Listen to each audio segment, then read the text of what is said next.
Hi everyone and welcome back to my channel. It's me, Megan, and I'm here for the first library prediction haul of 2023. I almost said 2018. I don't know where that came, where my brain was at, but these are the books. They're upside down, but these are the books. We have a lot of blue books happening this week. Just look at all that blueness.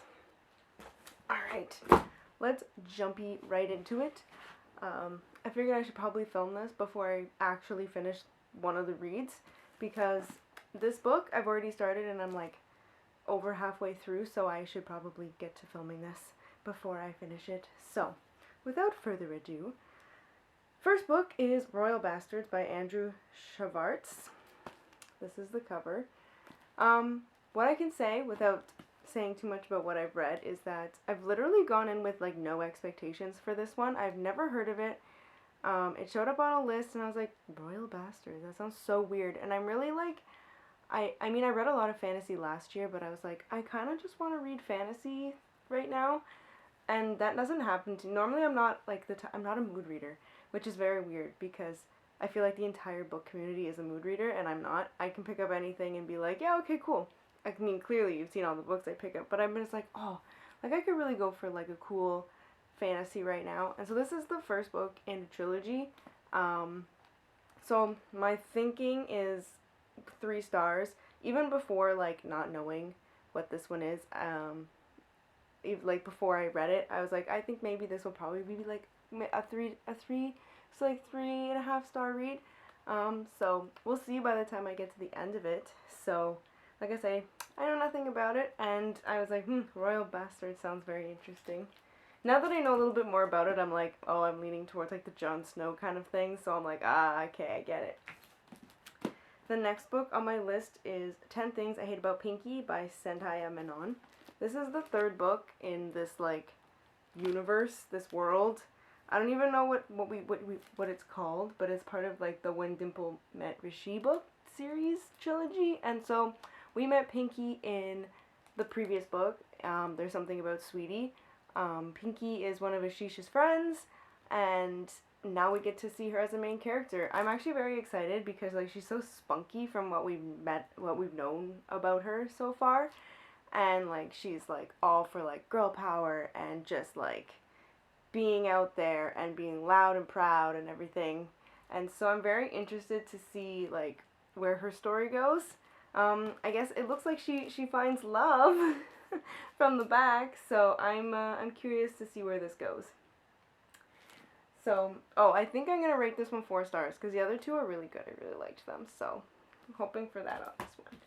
The next book on my list is Map of the Heart by Susan Wiggs. This looks like some like adult book that like a mom would read. I don't know how else to describe that, but it has a very mom feel to it. Again, this showed up on a list and I was like, sure.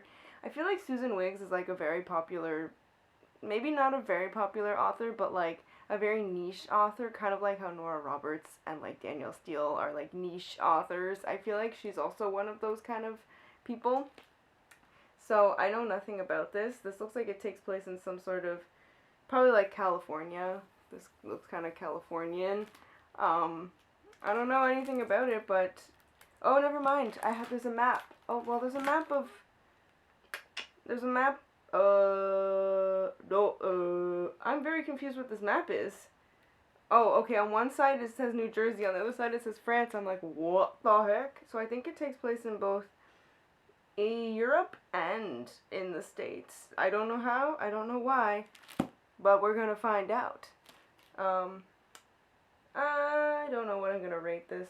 I'm gonna say 3 stars, because I'm like, that's me being generous.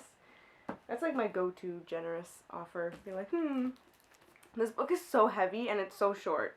Look how small it is and it's so heavy. So this one is The Language of Thorns by Leigh Bardugo. I think this is, look at this cover, it's so beautiful. And then like, I was flipping through it earlier, and like, look at that. And then like, look, there's pictures, or I should say illustrations. I can't wait to get to this. This like, I already feel like this is gonna be a 5-star read. Like the pictures alone, I'm like 5-star read. But I mean, we know that I love her writing, so That's a given right there. I think this is part of her, like, Grisha world, I think. Oh yes, it says, well, it doesn't really say. It will transport you to lands both familiar and strange, to the fully realized world of dangerous magic that millions have visited through the novels of the Grishaverse. So maybe it does. We'll see. I'm ready. I'm predicting 5-star right here. 5 stars. The last book, almost dropped it. Last book on my list is Waiting for the Punch by Marc Maron. Okay, his name sounds familiar. I feel like, I don't know why though. I mean, apparently he has a podcast and a show and like all this other stuff. But I'm like, I've never watched or seen any of it, but that's this guy. So this is nonfiction. About I don't know what. Maybe his life. I don't know why I picked this book up. I think I saw it on a list and was like, that sounds interesting. And I like reading memoirs that are just as nonfiction. But I like reading like memoirs and stuff that I don't know the people, because I always find that makes it more interesting, if that makes sense. So again, I'm gonna graciously say 3 stars for this one. And that's kind of where I'm landing on that. So this book's so heavy. These are the next 5 library books that I have on my list. I can't pick up the last one. There's too much. So these are them, plus 1. That is all I have for you guys today. If you liked this video, give it a thumbs up, a like, a subscribe, do your thing, and I will see you guys in my next video. So thanks and bye guys!